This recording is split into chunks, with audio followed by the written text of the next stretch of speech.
On Global TV News Express, People's Democratic Party leaders hold closed-door meeting with former President Obasanjo. In business, crude oil output rises by 35,000 barrels per day. On in foreign scene, Senegal suspend extradition to France. And in sports, Nigerian bid to host 2031 African Games. Hello and welcome to all our viewers in Nigeria and around the world to News Express on Global Television, coming to you live from the nation's capital, Abuja. I am Sadia Yakubu. A quick reminder that Global Television is on DSTV, channel 365 and Star Times, channel 276. And now the news in details. A faction of the People's Democratic Party, led by its chairman, Tanimu Turaki, has held a closed-door meeting with former President Olusegun Obasanjo at his residence inside the Olusegun Obasanjo Presidential Library in Abeokuta, Ogun State. Among those who were present, former Niger State Governor Muazu Babangida Aliyu, former Plateau State Governor Jonah Jang, and other senior PDP figures. Details of the discussion were not disclosed, though the meeting comes amid ongoing realignment within the People's Democratic Party and calls Obasanjo's previous high-level engagement with party leaders ahead of past presidential primaries. Meanwhile, the leadership crisis within the People's Democratic Party, PDP, has entered a new phase as the factional National Working Committee chaired by Tanimu Turaki convened a high-profile meeting in Abuja with national ex-official members, National Assembly members, and other party stakeholders. The engagements are aimed at stabilizing the opposition party structure ahead of 2027 general elections. Our political correspondent, Ubong Usoro, reports. The Turaki-led PDP National Working Committee held a strategic meeting with a broad cross-section of party leaders, including ex-official members, National Working Committee members, and the National Assembly caucus, to discuss the way forward for the opposition party. The gathering comes amid deepening internal disagreement over party leadership following last month's controversial national convention in Ibadan, which produced Turaki and other NWC members for a 4-year tenure. Turaki described the consultations as crucial to strengthening party's cohesion and preparing for electoral competition in 2027. We are going to take this party back to the people. So if we are going to take this party back to the owners, who are Nigerian people. Speaking to key stakeholders, Turaki reiterated that the series of engagements, which include discussion with state chairman and party ex-official members, affirm the legitimacy and acceptance of his leadership. At any point in time, you will be in a position in your own right to represent this party and to tell anybody who may need to know what the party is doing, what actually we are doing. The Turaki-led NWC has continued to reinforce its position. In a recent development, the party issued formal certificates of expulsion to several key figures, including Nyesom Wike, Ayodele Fayose, and Samuel Anyanwu, over alleged anti-party activities, signaling a hardline stance from the incumbent leadership. Ubong Usoro for Global Television News. President Bola Tinubu has again dismissed claims of a Christian or Muslim genocide in Nigeria, insisting that insecurity in the country is driven by criminality, extremism, and socio-economic factors, not religious persecution. The president made the clarification in Abuja while declaring open the 8th PNL Conference and annual general meeting of the Nasrullah Faith Society. Tinubu, who was represented by the Attorney General of the Federation and Minister of Justice Lateef Fagbemi, said Nigerian strength lies in the diversity and long history of peaceful coexistence among citizens of different faiths, despite current security challenges. Nigeria and Finland have reaffirmed their commitment to strengthening bilateral relationship following a high-level meeting between Nigeria's Permanent Secretary of the Ministry of Foreign Affairs, Ambassador Dunuma Umar Ahmed, and Finland's Ambassador to Nigeria, Sana Selin. The meeting held in Abuja focused on cooperation in digital infrastructure, cybersecurity, internal security technology, renewable energy, agriculture, health, sustainable mining, and multilateral engagement. Finland also announced plans to establish a trade office in Lagos, while Nigeria pledged support for initiatives that promote innovation, security, and sustainable development. The Joint Health Sector Unions and Assembly of Healthcare Professional Associations have vowed to continue their ongoing indefinite strike unless the federal government meets their demands. National Secretary of the Union, Martin Egbanubi, said the strike, which began on November 15, 2025, was triggered by the government's failure to implement the adjusted consolidated health salary structure and address welfare concerns. The union accused successive administration of neglecting salary and systematic issues affecting health workers across the country. The Nigerian Immigration Service has alerted passport applicants and members of the public to expect temporary disruption on its portal platform as it begins scheduled system maintenance, according to a public notice shared on its X handle and signed by the Service Public Relations Officer, Assistant Comptroller of Immigration, Akambi. The maintenance will run from December 12 to December 14, 2025. The agency said the exercise is designed to optimize system efficiency and enhance user experience. The federal government says it is intensifying both reforms to ensure that no Nigerian is denied health care due to cost, distance, or lack of services. This renewed assurance came from the Coordinating Minister of Health and Social Welfare, Professor Muhammad Pati, as Nigerian joined the global community to mark Universal Health Coverage Day 2025. Zahra Nasir has details. At the ministerial press briefing in Abuja, stakeholders across the health sector, national agencies, international partners, and development organizations converged to assess Nigeria's performance and future priorities on the long road to universal health care. The Coordinating Minister of Health and Social Welfare, Professor Muhammad Ali Fati, noted that while countries around the world still struggle to guarantee equitable access, Nigeria is responding with coordinated system reforms aimed at strengthening primary health care, improving insurance coverage, and expanding essential services. He highlighted findings from the 2025 Citizens' Perception Survey, which indicate a growing public confidence in the Nigerian health sector, an improvement he attributes to ongoing reforms. The minister urged all actors to intensify efforts to deliver quality, affordable health care. In 2025 Citizens Survey, the confidence that this government considers public opinion in health system decisions increased from 42% to 47% between the 2 years. The trajectory of the health system, more than 55%, endorse the trajectory of the health system. It tells you that yes, we're making progress and there's a lot more to go. If Nigerians don't have confidence in it, then that's what, because we're seeing signal that our citizens are endorsing the direction, we feel even more confident.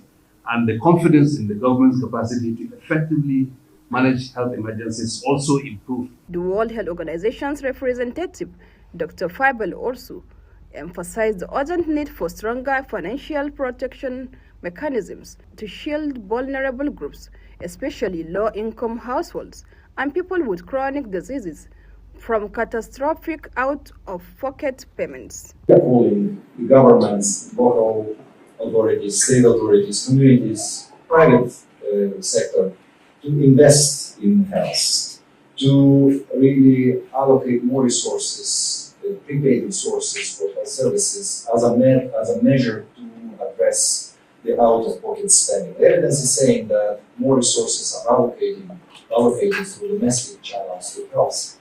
This year's Universal Health Coverage Day is themed on affordable health costs. We are sick, a call to action for countries to remove financial barriers and promote accessible, people-centered health systems. As Nigeria renews its pledge to rebuild a healthier, more resilient nation, stakeholders see the real test lies in sustaining reforms that guarantee not just access but equity, quality, and protection for all. Zahra Nasir, reporting for Global TV News.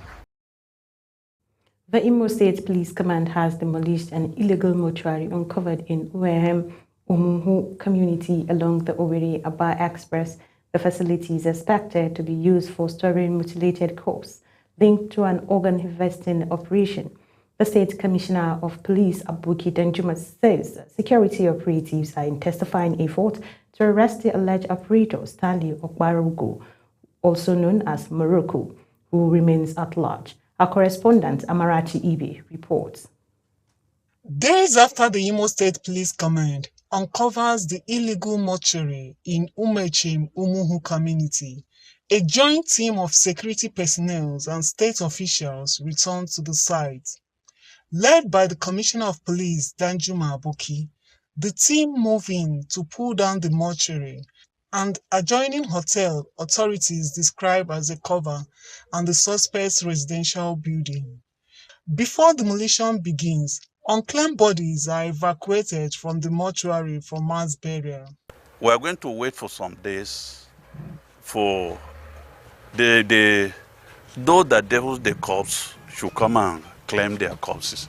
And up till now, the owner of the mortuary that was declared wanted, he has not come out. The Commissioner for Health, Dr. Choma Egu, knows that the mortuary is not registered or licensed and poses a serious health threat. She explains that the check by her ministry shows vital organs are missing from several bodies, forcing the government to act. She adds that a task force is being set up to shut down illegal mortuaries across the state.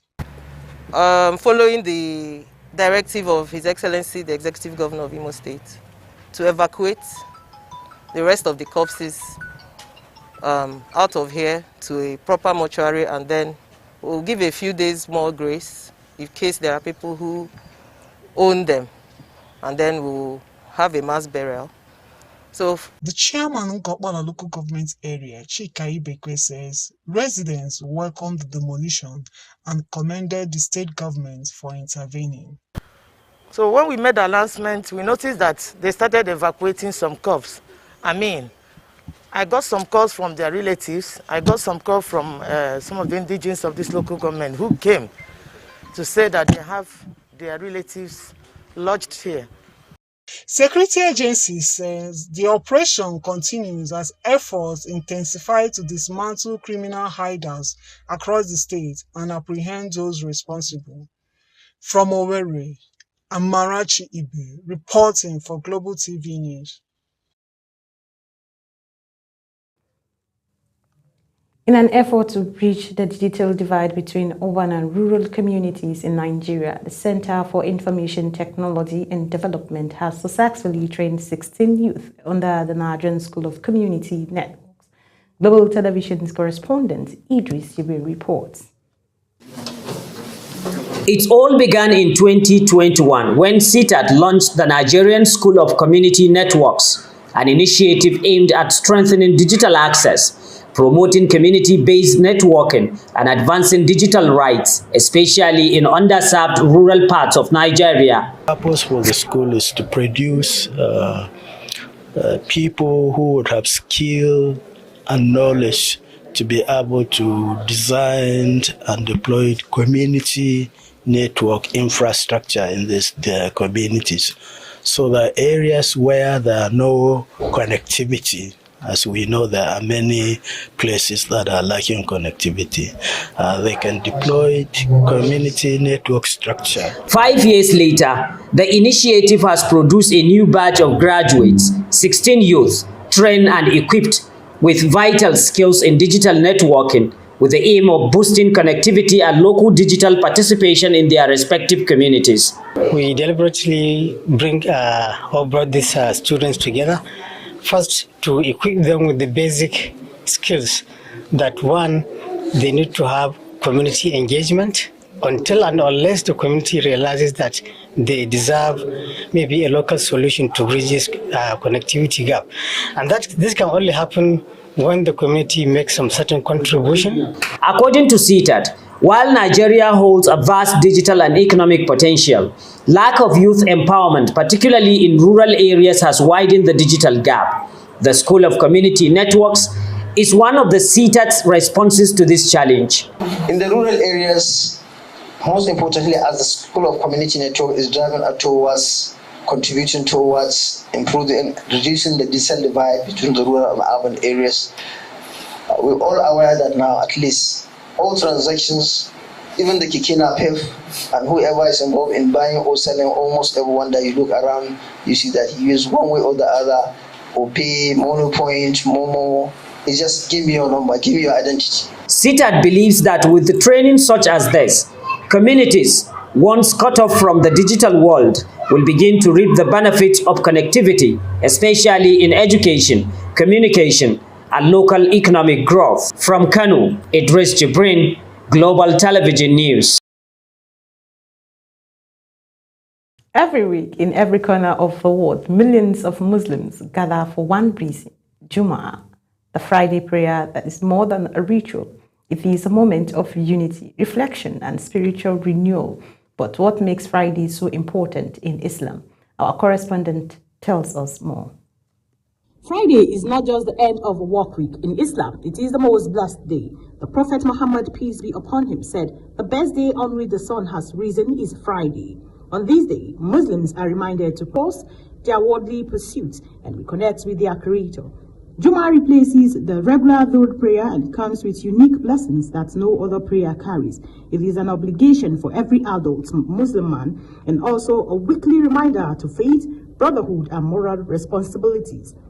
But beyond obligation, there are deeper meanings. In Islam, all the prayers are equal because in every day we have 5 daily prayers. So Jumu'ah stand on the position of prayer number 1 on the day. In Jumu'ah, all Muslims stand side by side, rich and poor, old and young, leaders and laborers, no rank, no barriers, just believers worshiping their Lord together. It strengthens community ties and reminds us that in the eyes of God, we are all equal. That is Zuhr prayer. So it is very, very important. You cannot differentiate. But the attendance of the special Jumu'ah at mosque is very, very significant. The Friday sermon is a powerful moment. It educates, it warns, it uplifts. It guides people through both spiritual and social issues, from morality to justice, from charity to family life. The khutbah is not just a speech. It is a weekly lesson for the soul. Khutbah is one of the requirements of the Jumu'ah prayer. So it is very, very important. In fact, it is the khutbah that will address the entire congregation to tell them what to do. Qualities the modern world desperately needs. Beyond spiritual rewards, Jumu'ah strengthens society, it boosts charity, encourages kindness, builds relationship, and resolves community disputes. For many, it is one time each week they meet their neighbors, elders, and friends. The Friday prayer is more than a ritual. It is a weekly gift, a source of peace, a reminder of purpose, and a doorway to divine mercy. So, when Friday arrives, let your footsteps lead you to the mosque. Let your hearts open to the khutbah, and let your soul find rest in the remembrance of Allah. Sadia Yakubu, reporting for Global Television News. Truly matters. It teaches discipline, humility, and gratitude. You're watching the live broadcast of News Express. When News Express returns, Nigerian's crude oil output rises by 35,000 barrels per day. Details coming shortly, plus foreign and sports stories on the other side of this break. Please stay with us.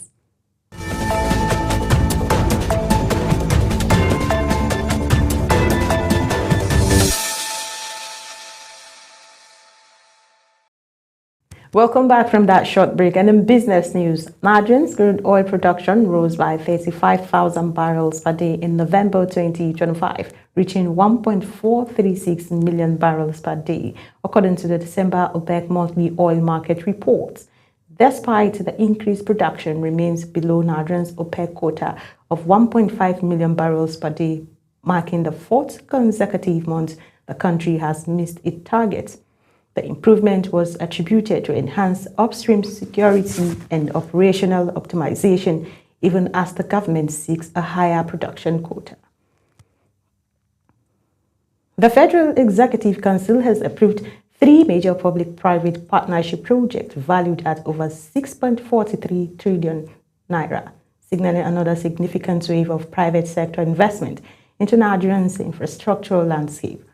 The project for 2 deep seaports at a 460 megawatt hydropower plant form the second batch of PPP initiative declared by the Council within 1 month, underscoring President Bola Tinubu's push for private capital as a driver of growth under the Renewed Hope agenda. The approval was announced in a statement released by the Director General of the Infrastructure Concession Regulation Commission, Jabson Ewalifo. And on the foreign scene, Senegal has suspended all extraditions to France, accusing Paris of failing to cooperate on its own extradition request involving Senegalese nationals. Justice Minister Yassine Fall announced the decision while addressing Parliament in Dakar, saying Senegal would hold the extradition of 12 individuals wanted by France until French authorities respond favorably to requests for 2 Senegalese citizens currently in France. The move follows France's decision to postpone a ruling on the extradition of Senegalese media mogul Madembia Diagne, despite an existing 2021 extradition agreement both countries. A new analysis by the World Health Organization has reaffirmed that there is no link between vaccine and autism, contrary to theories being propagated on the United States. World Health Organization's Director General Tedros Ghebreyesus says this is the 4th such review of the evidence following similar reviews in 2000, 2004, 2012. Uyi Abufuegbi completes the report. The U.S. Centers for Disease Control and Prevention last month revised its website with language that undermines its previous scientifically grounded position that immunizations do not cause the developmental disorder autism. Years of research demonstrate that there is no causal link between vaccinations and autism or other neurodevelopmental disorders. Yet, Robert F. Kennedy Jr., America's health chief, has long voiced anti-vaccine rhetoric and inaccurate claims connecting the two. However, WHO's Ghebreyesus told a press conference in Geneva that autism is not a side effect of vaccines. Vaccines are among the most powerful, transformative inventions in the history of humankind. Vaccines save lives from about 30 different diseases, including measles, cervical cancer, malaria, and more. Like all medical products, vaccines can cause side effects, which WHO monitors, but autism is not a side effect of vaccines. A purported connection between the measles, mumps, and rubella vaccine and autism stems from a flawed study published in 1998, which was retracted for including falsified data. In 1998, a study was published in The Lancet that purported to show a link between vaccines and autism spectrum disorders. The study was later shown to be fraudulent and retracted, but the damage had been done, and the idea has never gone away. Tedros stated that over the past 25 years, under 5 mortality has plunged by more than half, from 11 million deaths a year to 4.8 million, with vaccination being a major reason behind the drop. Uyi Agbonfoegbe, reporting for Global TV News. And in sport, Nigeria has formally submitted a bid to host the 2031 African Games nearly 3 decades after successfully staging the 2003 edition. The bid was presented to the African Union Sports Council during high-level engagement by Sport Administrator Nasara Ilu on behalf of the Nigerian Sports Commission.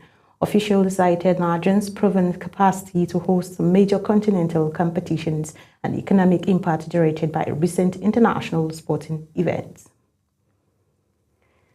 The Nigerian Football Federation, NFF, has announced sweeping reforms aimed at improving national team performance. These followed the Executive Committee meeting in Abuja. The NFF confirmed advanced preparations for the Super Eagles ahead of the 2025 African Cup of Nations in Morocco. It approved quality thread lines for the Super Falcons ahead of the 2026 Women African Cup of Nations. The Federation also vowed tougher sanctions against poor officiating, new regulations for football academies, and progress on infrastructure projects under FIFA Forward 3.0. As Global Television News Express comes to an end, here is a recap of our top stories. On Global TV News Express, a faction of the People's Democratic Party led by its chairman, Tanimu Turaki, has held a closed-door meeting with former President Olusegun Obasanjo at his residence inside the Olusegun Obasanjo Presidential Library in Abeokuta, Ogun State. In business, Nigerian's crude oil production rose by 35,000 barrels per day in November 2025, reaching 1.436 million barrels per day, according to the December OPEC monthly oil market report. On the foreign scene, Senegal has suspended all extraditions to France, accusing Paris of failing to cooperate on its own extradition request involving Senegalese nationals. And in sports, Nigerian has formally submitted a bid to host the 2031 African Games nearly 3 decades after successfully staging the 2003 edition. That's it on News Express. A quick reminder that Global Television is on DSTV, channel 365 and StarTimes, channel 276. Kindly follow us across all social media platforms now showing on your screen using our Global TV NG. I am Sadia Yakubu. Say thank you for watching.